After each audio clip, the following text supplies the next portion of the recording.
Shalom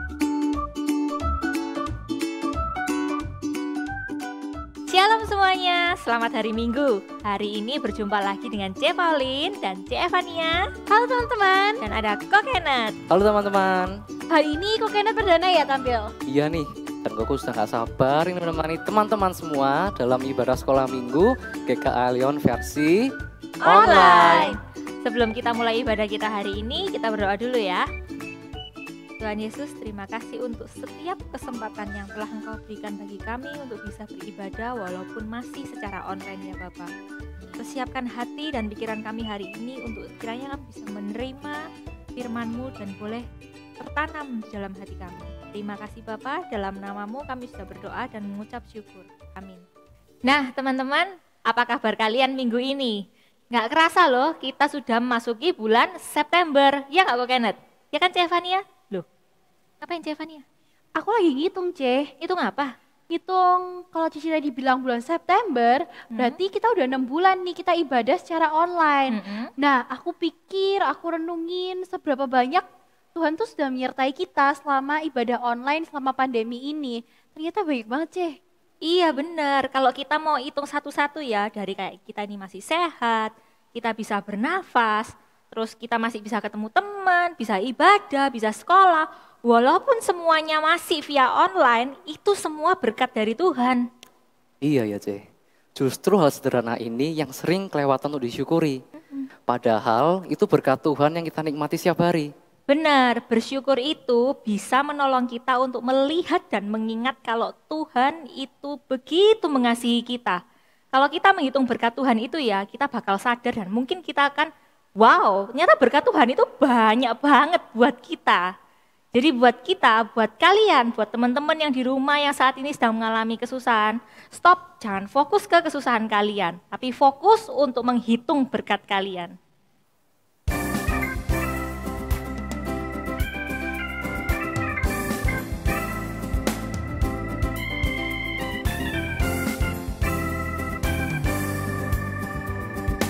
Bila gelombang kehidupan menimpa, hati jadi takut dan putus asa. Jangan lupa berkat Tuhan hitunglah, pasti kau tercengang akan karyanya. Hitung berkat satu persatu, dan lihatlah karya Tuhanmu. Hitung berkat satu persatu, hitung berkat yang melimpah padamu. Adakah berat bebanmu menekan, dan salib yang kau pikul melelahkan? Hitung berkatnya pastilah kau lega, kau kan bergirang dan terus memujinya.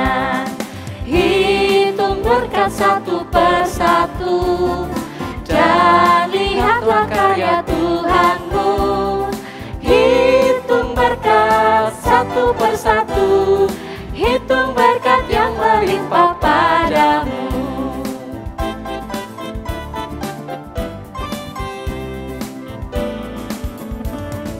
Dalam pergumulanmu di dunia, jangan khawatir, Tuhan akan beserta. Yang mengirim malaikatnya menjaga, membimbing menghiburmu sampai surga. Hitung berkat satu persatu, dan lihatlah karya Tuhanmu. Hitung berkat satu persatu, hitung berkat yang melimpah padamu.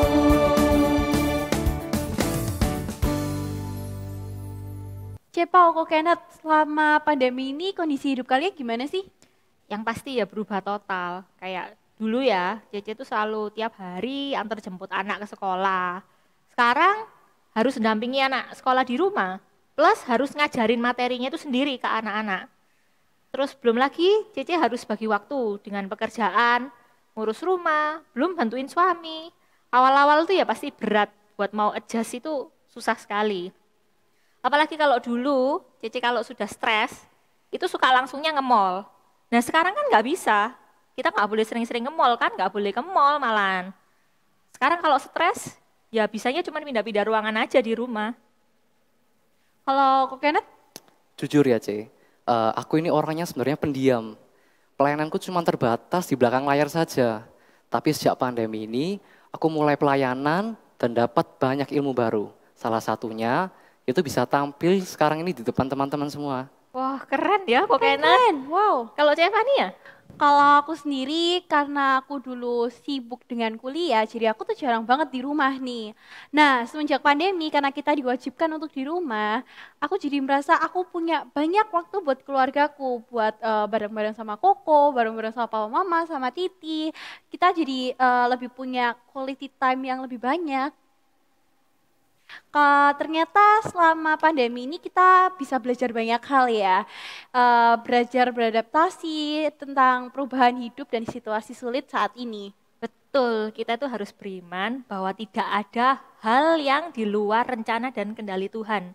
Sesulit apapun kondisi kita saat ini, Tuhan selalu mendatangkan kebaikan. Bisa lewat proses, bisa lewat pertolongan di tengah pergumulan kita. Yang pasti kasih setia Tuhan tidak akan pernah pergi dari kita. Percayakah kamu pada Tuhan?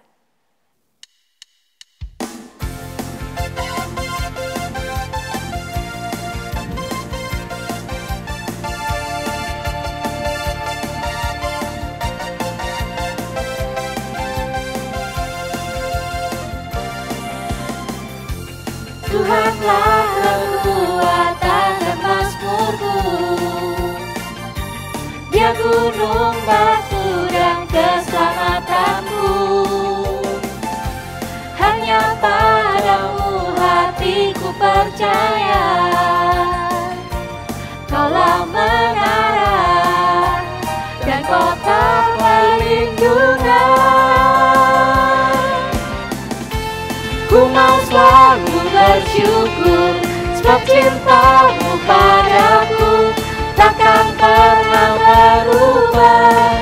Hatiku percaya walau bumi bergoncang, gunung-gunung beranjak, namun kasih setiamu tak pergi dariku.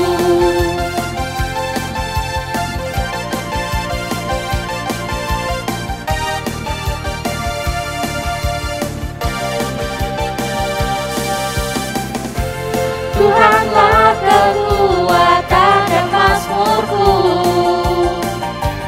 Dia gunung batu dan keselamatanku. Hanya padamu hatiku percaya,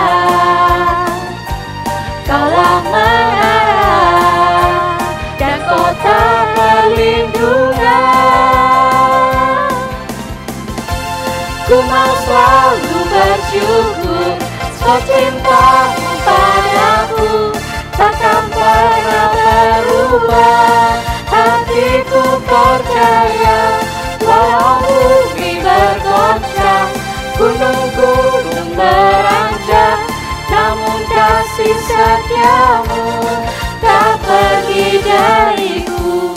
Ku mau selalu bersyukur sebab cintamu padaku takkan pernah berubah. Hatiku percaya walau bumi bergoncang, gunung-gunung beranjak, namun kasih setiamu tak pergi dariku. Kasih setiamu tak pergi dariku. Kasih setiamu tak pergi dariku.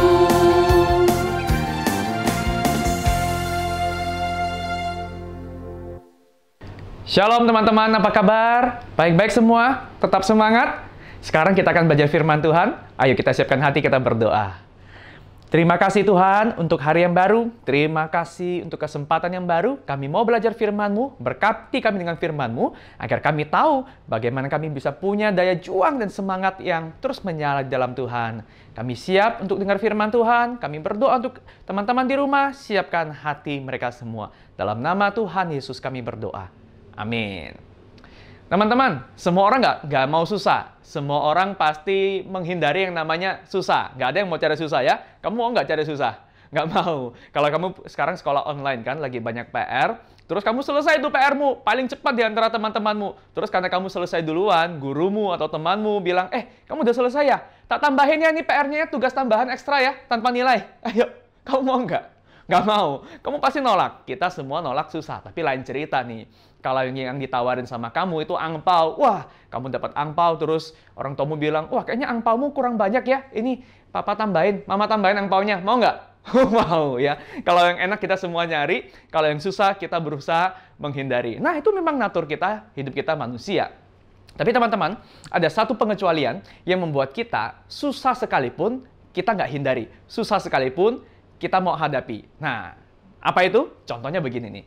Kamu pernah nggak ketemu, misalnya papamu, akongmu, makmu, atau siapa dia orang yang berusia di sekitar rumahmu yang ada makanan enak nih. Babi panggang, kemudian yang ada berlemak-berlemak, yang gorengan-gorengan yang enak-enak. Tapi mereka sekalipun suka, mereka nggak mau makan. Enak loh padahal. Kenapa memilih untuk menyusahkan diri? Malah makannya makan sayur-sayuran, makan beras merah yang nggak enak itu. Nah, kira-kira kenapa?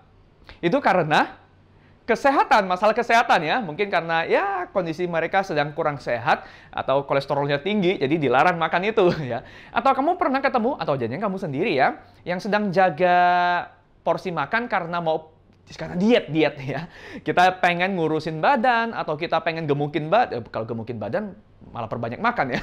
Atau karena kita sedang fitness mungkin ya, lagi pengen punya body yang ideal. Maka kita jaga makan betul tuh. Kita nggak makan gorengan, waktunya kelaparan pun kita tahan, udah malam nggak makan gitu ya. Apa yang membuat susah kayak begini pun mau dijalani? Nah, itu karena ada sebuah kondisi, sebuah goal, sebuah tujuan. Kalau yang sakit, itu karena goalnya adalah aku harus punya hidup yang lebih sehat. Kalau orang sedang diet untuk punya tubuh yang ideal, maka goalnya dia atau tujuannya adalah demi bisa punya tubuh yang lebih ideal, aku tahan deh nggak makan sekalipun ini enak. Nah, atau yang terakhir nih, masih soal makan-memakan ya. Orang puasa itu ya, itu kan karena apa? Karena sedang bergumul dengan sesuatu, pengen cari kehendak Tuhan, mendoakan sesuatu. Sekalipun aku nggak makan, nggak dapat tubuh ideal nggak apa-apa. Tapi aku pengen tahu Tuhan mau apa di hidupku. Tuhan sedang mau ngajarin apa sih? Nah, maka orang memilih untuk berpuasa. Tidak makan yang enak-enak. Nah, teman-teman, ini contoh nih ya. Kita kalau nggak ada tujuan akan selalu menghindari yang namanya kesusahan. Kita akan cari enak saja. Tapi begitu ada goal, ada sebuah tujuan, ada purpose, maka sesusah apapun kita akan hadapi. Semakin kuat tujuan itu, semakin besar dan mulia purpose itu, semakin kita akan sanggup untuk menghadapi kesulitan. Nah, hari ini tema renungan kita adalah tentang the cost of God's calling, atau the cost of a purpose, alias harga dari sebuah panggilan Tuhan atau tujuan hidup. Nah, kita akan membaca hari ini dari firman Tuhan, dari Kisah Rasul pasal 7. Hari ini kita akan merenungkan dari kisah Stefanus. Kisah Rasul pasal yang ke-7, ayat 54-60, firman Tuhan berkata, ketika anggota-anggota Mahkamah Agama itu mendengar semuanya itu, yaitu semua perkataan Stefanus, sangat tertusuk hati mereka. Maka mereka menyambutnya dengan gertakan gigi. Tetapi Stefanus yang penuh dengan Roh Kudus menatap ke langit, lalu melihat kemuliaan Allah dan Yesus berdiri di sebelah kanan Allah. Lalu katanya, sungguh, aku melihat langit terbuka dan Anak Manusia berdiri di sebelah kanan Allah. Maka berteriak-teriaklah mereka, dan sambil menutup telinga serentak menyerbu dia. Mereka menyeret dia keluar kota, lalu melemparinya. Dan saksi-saksi meletakkan jubah mereka di depan kaki seorang muda yang bernama Saulus. Sedang mereka melemparinya, Stefanus berdoa. Katanya, ya Tuhan Yesus, terimalah rohku.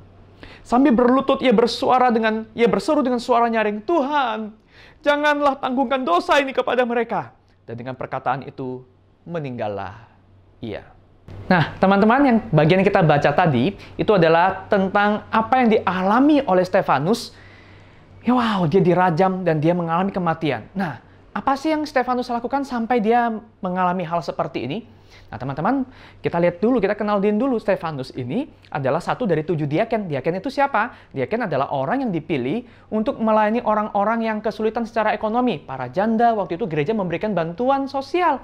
Dan Stefanus adalah orang yang dipilih karena dia punya hikmat dan dia punya hati yang besar untuk Tuhan. Tapi Alkitab mencatat bahwa Stefanus ini selain punya karunia untuk melayani seperti itu, dia juga diberi karunia yang kedua, yaitu karunia untuk melakukan tanda dan mukjizat. Dan karena melakukan hal-hal besar, selalu sih ya, kalau hal-hal yang spektakuler itu pasti menarik orang kan? Banyak orang datang, kemudian penasaran dengan apa yang Stefanus lakukan. Kenapa kamu bisa melakukan itu? Nah, Stefanus ternyata bukan cuma menarik orang-orang yang tertarik kepada perbuatannya, tapi juga menarik orang-orang yang iri dengan apa yang dia lakukan. Datanglah para ahli Taurat, datanglah para pemimpin agama. Mereka datang, kemudian mereka mulai bertanya kepada Stefanus. Dan mereka bersoal jawab, mereka berdebat, diskusi ya. Dan Alkitab mencatat, karunia ketiga yang Tuhan berikan kepada Stefanus adalah karunia roh hikmat untuk mengajar dan berkata-kata. Sehingga di dalam bersoal debat, bahkan dengan orang paling pintar hari itu, Stefanus menang dan mereka nggak mampu menjawab Stefanus. Nah, teman-teman yang kasih oleh Tuhan, justru karena pelayanan inilah, Stefanus kemudian difitnah dan dibawa ke pengadilan. Dia difitnah bahwa dia menghujat Tuhan. Nah, teman-teman, ini kita lihat ya. Sebenarnya kalau Stefanus mau play it safe, mestinya ya udahlah, gue diaken pekerjaan pelayanan utama ya udah diaken bantu orang miskin aja. Mereka senang, aku juga senang ya. Pasti banyak orang senang dong ya kalau dibantu kan. Kemudian Stefanus mestinya ketika mulai diperhadapkan, namanya orang debat ya, mungkin hatinya juga panas. Udahlah win-win aja lah. Kalau lu gak suka, ya udah lu pilih punyamu, aku pilih jalanku. Ya udah, lu senang, gua tenang. Mestinya begitu ya. Tapi Stefanus tidak melakukan itu. Ada 2 topik yang paling sensitif buat orang Yahudi waktu itu yang disinggung oleh Stefanus. Pertama adalah soal Taurat. Nah, Taurat ini kan segala-galanya. Hidup orang Yahudi waktu itu dipimpin oleh Taurat. Semua harus berdasarkan Taurat. Tapi Stefanus waktu itu berani untuk berkata di dalam debatnya, berkata bahwa Yesus itu sudah menggenapi hukum Taurat. Jadi sekarang kita hidup bukan berdasarkan Taurat lagi, tetapi oleh Yesus. Dan Yesus membawa era yang baru. Wah, orang Yahudi nggak terima dong, karena hidup mati mereka itu karena Taurat. Lalu sekarang harus berganti jadi Yesus. Mereka marah besar. Yang kedua ini adalah soal bait Allah. Nah, buat orang-orang Yahudi waktu itu, bait Allah ini adalah pusat segala-galanya, pusat ibadah, tanda kehadiran Tuhan. Tapi Stefanus menjelaskan bahwa bait Allah ini cuma simbol kehadiran Allah yang sementara dan sekarang sudah digantikan oleh Yesus. Yesus adalah bait Allah yang sejati. Ingat, Yesus pernah bilang bahwa dia akan merobohkan bait Allah, yaitu dirinya sendiri, kemudian dalam 3 hari akan dibangunkan kembali. Wah, jadi sekarang pusat penyembahan itu dalam roh dan kebenaran itu bukan lagi di Yerusalem, bukan di bait suci, melainkan di dalam Yesus.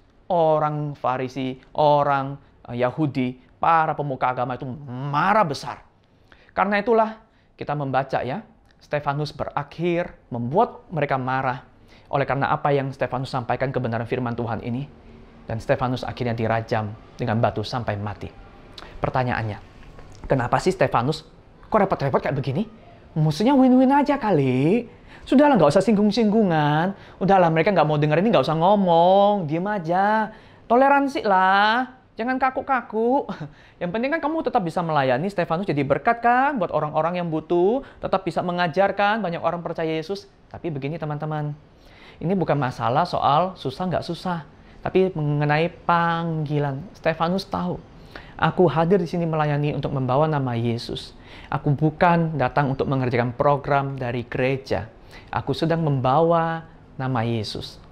Teman-teman, kalau seseorang punya panggilan, punya tujuan hidup yang jelas, maka dia waktu memutuskan apapun itu bukan berdasarkan susah atau gampangnya. Karena kalau berdasarkan susah atau gampangnya, Yesus mestinya memilih nggak disalibkan buat kita. Tapi Yesus tahu betul, Yesus memutuskan apa yang memang benar, apa yang kita butuhkan. Panggilan Yesus di dunia ini adalah untuk menyelamatkan kita dari dosa. Panggilan Stefanus adalah meneladani Yesus, membawa nama Yesus. Teman-teman, dari mana kekuatan ini lahir? Dari panggilan. Dari Yesus yang hidup di dalam diri Stefanus. Teman-teman kasih oleh Tuhan, Koko jadi teringat ya. Waktu awal mula Koko masuk sekolah teologi, dapat panggilan Tuhan ya. Koko nggak jauh banget dari Stefanus. Koko waktu itu masih ingat zaman itu belum ada Instagram, belum ada Facebook. Jadi zamannya Koko waktu sekolah dulu ada yang namanya Friendster. Nah, sekarang mungkin sudah nggak ada kali ya.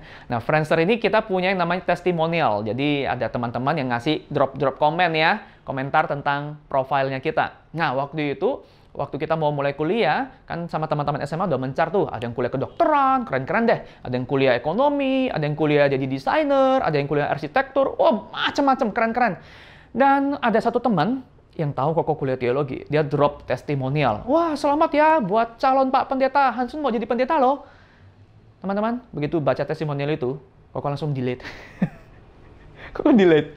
Padahal Koko yang minta dia drop testi, Koko nggak nyangka dia tulis itu. Kenapa Koko delete itu? Jujur, Koko waktu itu nggak bangga dikenal sebagai seorang yang menyerahkan diri jadi Tuhan, jadi pendeta.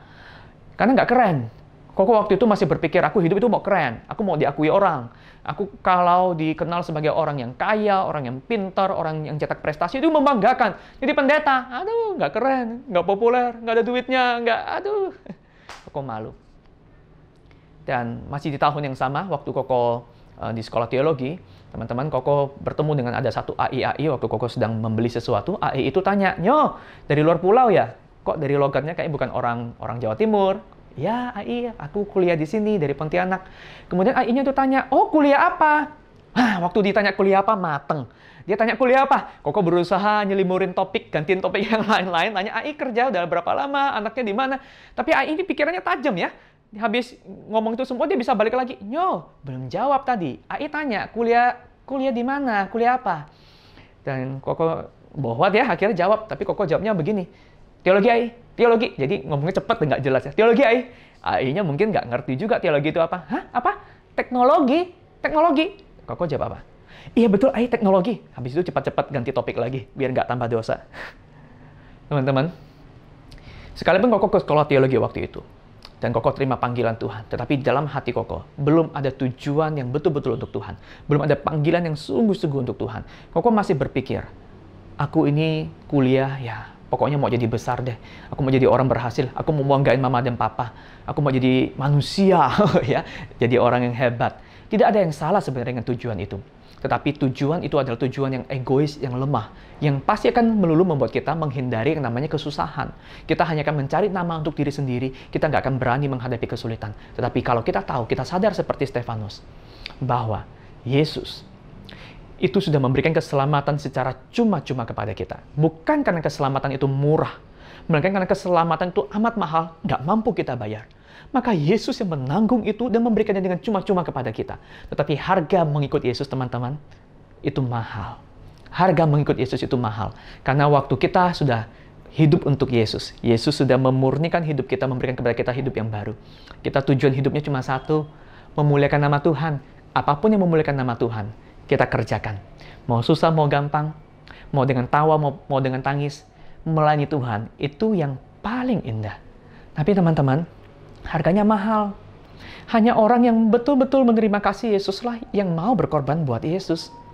Teman-teman, sebagai contoh ya, kalau kamu misalnya nih ya, takut kecoa. Nih, ada yang takut kecoa nggak di sini ya? Koko pernah tanya, ada teman remaja yang cowok dulu waktu sel grup, "Kamu paling takut apa?" Dia bilang, "Aku paling takut kecoa." Nah, sekarang nih ya, coba bayangin, kalau seandainya ada yang kita takuti deh kecoa nih ya.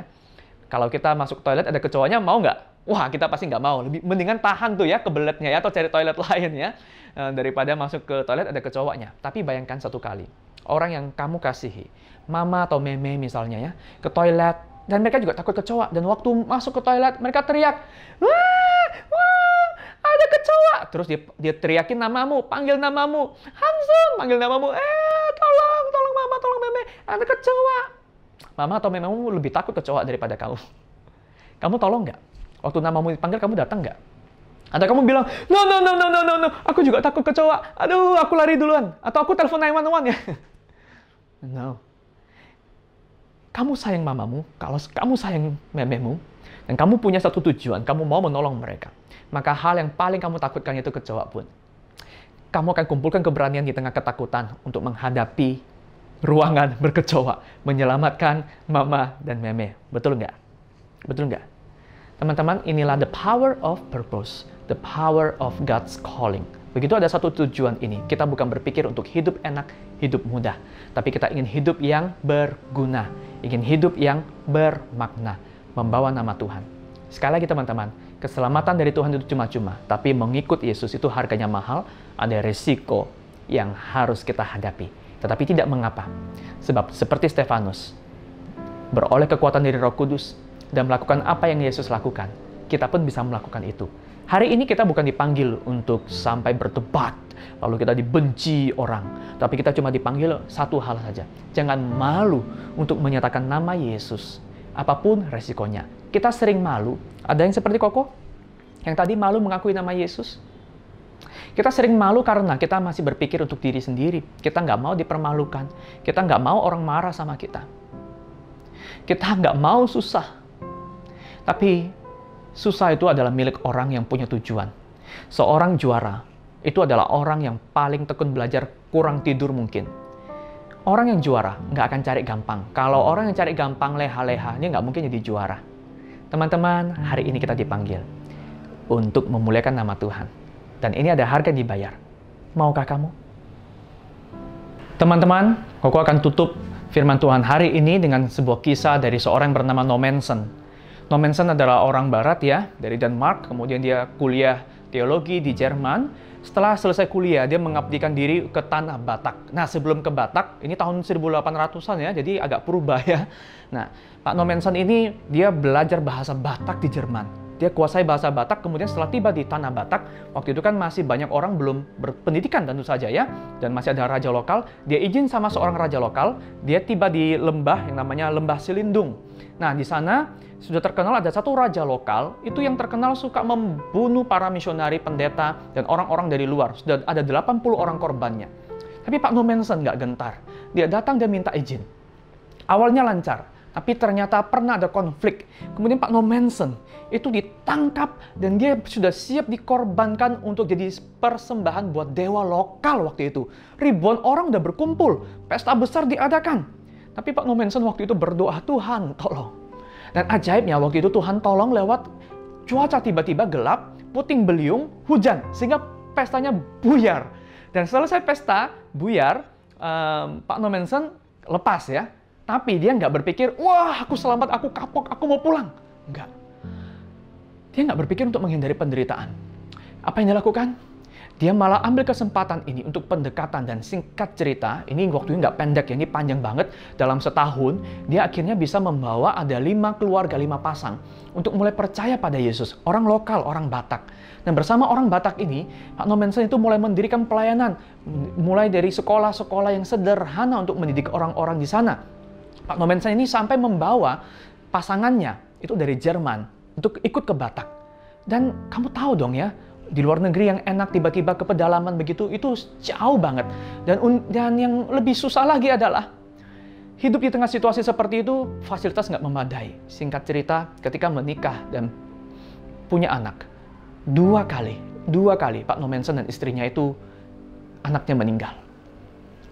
Anaknya meninggal 2 kali. Wah, itu sangat memukul ya. Pak Nommensen juga berulang kali sakit karena waktu itu di sana juga ada wabah kolera. Itu nggak kalah mengerikannya dengan pandemi corona seperti saat ini karena belum ada obatnya. Dan bolak-balik sakit juga. Tapi setiap kali bisa survive, Pak Nommensen tidak pernah kapok dan tidak pernah berpikir untuk meninggalkan tanah Batak. Susah apapun dia jalani. Dan teman-teman, singkat cerita, Pak Nommensen itu mendirikan banyak sekolah. Itu prosesnya nggak mudah sama sekali, bertahun-tahun di sana. Bukan cuma anaknya yang meninggal, bahkan pada gilirannya, istrinya juga meninggal karena sakit. Nah teman-teman yang kasih oleh Tuhan, Pak Nommensen akhirnya mengakhiri hidupnya, bukan membunuh diri maksudnya dia, sampai matinya dia pelayanan di tanah Batak. Dan ketika dia meninggal teman-teman, dikatakan bahwa belum pernah ada orang Batak berkumpul seramai itu hanya untuk satu orang. Mereka kehilangan seorang Nommensen yang lewat karya dan kasihnya mendirikan banyak sekolah, membawa nama Yesus. Dan sampai-sampai Pak Nommensen itu dijuluki ini the apostle atau rasul dari tanah Batak. Rasul bagi tanah Batak, kan seperti Rasul Paulus ya. Rasul Paulus itu memberitakan Injil kepada orang-orang bukan Yahudi. Ini Pak Nommensen memberitakan Injil kepada orang-orang Batak. Dan tahukah kamu, Batak hari ini, tanah Batak, adalah salah satu wilayah dengan komunitas Kristen terbesar di Indonesia. Denominasi gereja yang paling besar, itu sebenarnya bukan gereja-gereja yang kita tahu sekarang ini. Itu salah satunya itu adalah Gereja Batak. Teman-teman, hal yang besar itu tidak selalu kelihatan hasilnya ketika kita mengerjakannya buat Tuhan. Tapi Tuhan tidak meminta kita untuk membesarkan diri. Yang Tuhan minta adalah kita setia membawa namanya. Panggilan hidup kita, tujuan hidup kita, identitas kita adalah anak Tuhan. Nama Tuhan dibawa lewat hidup kita. Masalah besar atau kecil, itu adalah bagian Tuhan. Kita ingin membesarkan Tuhan. Itulah pekerjaan terbesar. Maukah kamu, teman-teman, mengakui Yesus? Siapkah kamu juga mau menerima segala resikonya? Ayo kita bertumbuh, belajar sama-sama yuk. Koko nggak sempurna, Koko butuh anugerah Tuhan. Kamu pun demikian, bukan? Mari kita berdoa.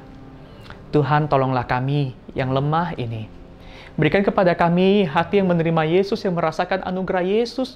Dan semakin kami belajar firman Tuhan, hati kami juga semakin dikuatkan Tuhan untuk mau memuliakan nama-Mu. Bukan membawa nama buat diri kami, tapi bagi nama Yesus. Tuhan, tolonglah kami. Dalam semua perkataan tindak tanduk kami membawa Yesus di hidup kami. Dalam nama Tuhan Yesus kami berdoa. Amin. Teman-teman, ayat hafalan kita hari ini dari Injil Lukas pasal 9 ayat 23. Ini adalah perkataan Yesus. Setiap orang yang mau mengikut aku, ia harus menyangkal dirinya, memikul salibnya setiap hari, dan mengikut aku. Maukah kamu mengikut Yesus dan menyangkal diri, memikul salib sebagai sebuah bagian yang kita terima, tanda kita anak Tuhan? Tuhan Yesus memberkatimu. Amin. Di kala pandemi gini, kita tidak punya banyak orang untuk melayani. Karena banyak orang yang menjaga dirinya di rumah. Iya, aku sering banget lihat Cece melayani untuk program sekolah minggu ini. Nah, di tengah-tengah pandemi kayak gini, apa Cece nggak takut kalau mau keluar-keluar? Sebenarnya kalau ditanya khawatir atau enggak, ya Cece ini khawatir kalau untuk sering keluar-keluar kayak gini. Cuman Cece itu kan sudah berkomitmen kalau Cece ini mau pelayanan buat Tuhan. Karena Cece punya pengalaman pribadi bagaimana baiknya Tuhan dan jamahan tangan Tuhan penyertaan hidup Cece ini. Jadi Cece ini berkomitmen kalau Tuhan panggil Cece untuk melayani dia, sebisa mungkin Cece nggak akan tolak. Termasuk di kondisi seperti saat ini yang orang-orang melihat pasti sulit untuk bisa melayani di tengah-tengah kondisi pandemi ini kan. Nah, tapi saat pelayanan online ini juga kita juga harus menerapkan protokol kesehatan. Dan kita selalu berdoa supaya kiranya Tuhan menyertai dan melindungi kita semua dan menjadikan pelayanan ini menjadi berkat untuk semua orang yang ada di rumah. Puji Tuhan. Teman-teman, melayani Tuhan itu bukan hanya di kala muda dan senang. Melainkan seumur hidup, seluruh hidup kita untuk Tuhan.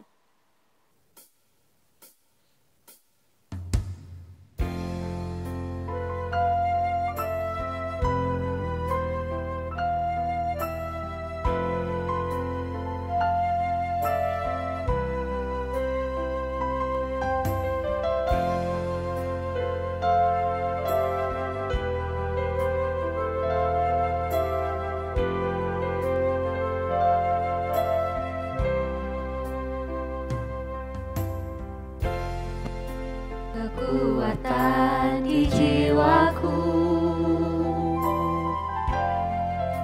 ketenangan di batinku, ada dalam hadirat-Mu, ku menyembah-Mu.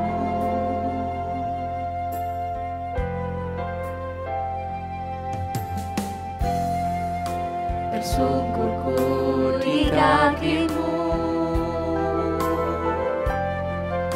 rasakan hadirat-Mu,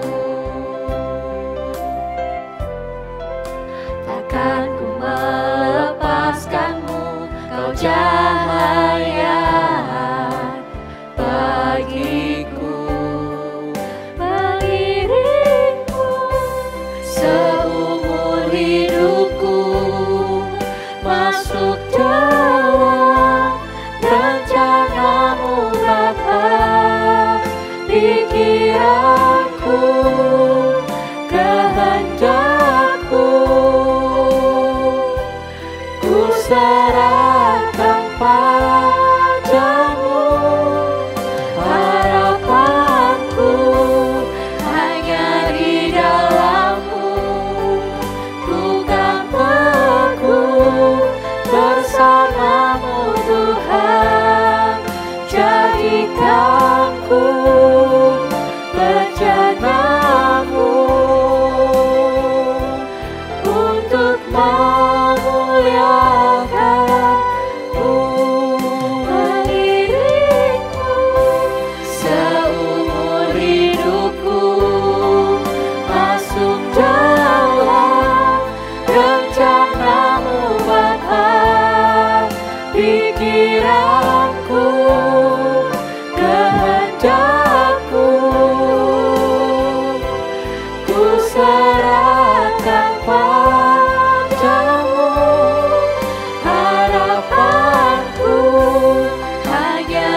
Ku kan teguh bersamamu Tuhan, jadikan ku bejanamu untuk memuliakanmu.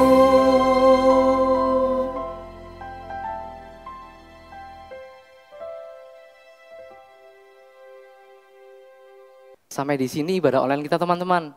Bagikan firman Tuhan ke teman-temanmu ya. Dan tetap setia mengikut dan melayani Tuhan ya.